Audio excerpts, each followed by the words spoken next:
Hi, this is Tim Crass, author of Life in a Bong. The following is a brief introduction to the ebook which is available on www.lifeinabong.com. The purple bong glowed in the palm of my hand. I caressed this bad plastic baby, slid her into my mouth, and took a strong hit. My uptight mind and tense body shifted, melted, and found a new place to land. I felt a level of relaxation I'd never known before, as an amorous ease washed over me. Just like that, I was transformed, suddenly filled with a strong sense of direction. Or was it compulsion? Little did I know that everything I had ever worked for and everything I was working toward was about to go up in smoke.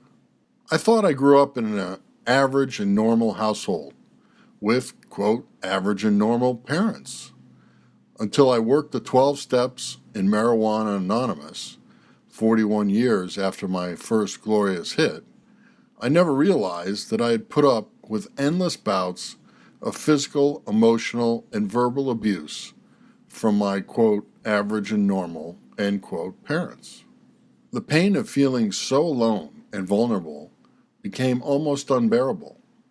But once I held that glowing bong in my hands, far, far away in my college dorm, I found what seemed to be a friendly numbing agent that offered to keep decades of pain at arm's length for a very long time. I'm no longer a marijuana user, but I gotta tell you, this love affair with marijuana felt like the real deal. Pot rituals made me feel super cool, engaged, and alive. The chase to score would make my heart race.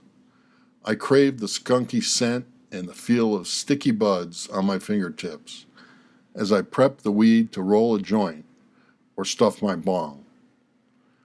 I loved licking the residue off my lips. Just the anticipation of getting high got me high. How great to know minds would be distorted and laughter would erupt. Me and marijuana were a team.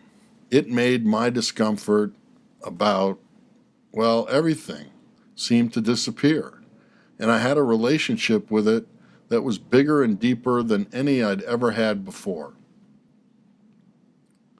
It is amazing that marijuana is now legal in a handful of states in America and parts of Europe. Some say that within a year, almost every state will legalize pot.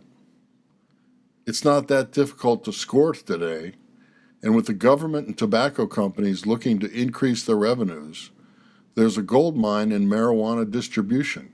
But I ask, at what price? Today, it's a reality, and with that, there's a serious trade-off.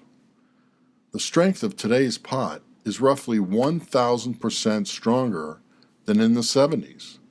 Did you get that? 1,000 times. Although pot is considered benign by most people, new data is proving otherwise. Teens today do not know what they are in for when they start smoking pot. Their brain is in a developmental state, and they are eroding their chances of health, happiness, and success before their lives really begin. Marijuana can alter visual, auditory, and olfactory senses. It can also affect the ability to plan, organize, and solve problems.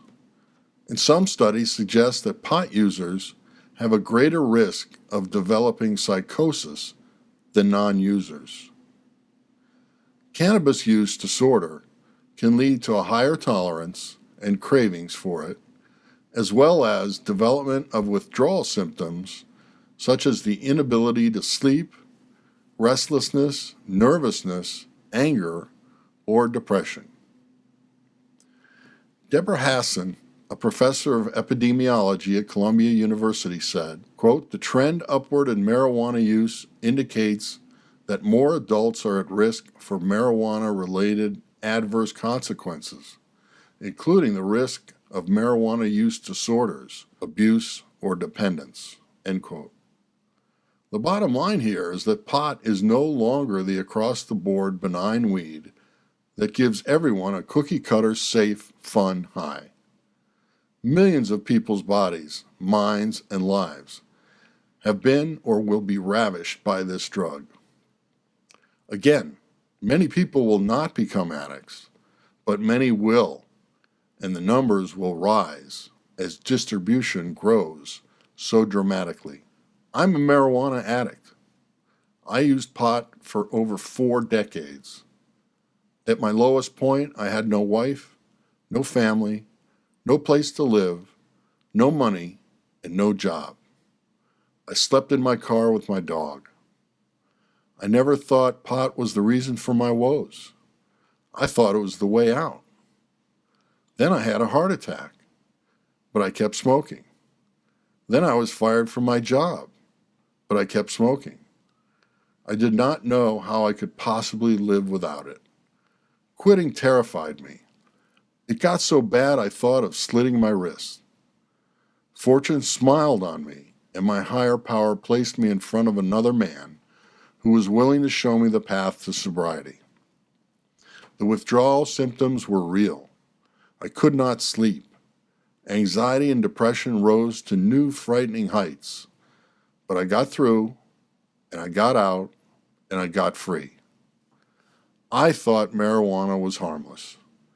I thought marijuana had no withdrawal symptoms. I had no idea marijuana addiction was a mental health issue. And I'm here to tell you, my withdrawal was the hardest thing I ever did in my life. My addictive personality embraced this drug to numb the pain. Having a co-occurring psychiatric disorder, anxiety or depression, or a history of trauma or abuse makes a difference. People need to be made aware of the correlations between their tendency toward addiction and the giant repercussions that play out when a drug meets the vulnerable user. This is a painful paradox. Governments and big business want to use pot sales to increase revenues and profits. But if it retards the development of a large cross-section of people's ability to think or discern or hampers the desire to contribute to society, I ask, is using or distributing marijuana really worth it? This is a serious conundrum. Some people can smoke pot without any visible repercussions, but millions cannot use without losing their minds, their careers, or worse. Obviously, I'm one of them, and I know the numbers are ready to skyrocket. Things will get worse before they get better. My book, Life in a Bong, is a cautionary tale and a call to make a positive difference.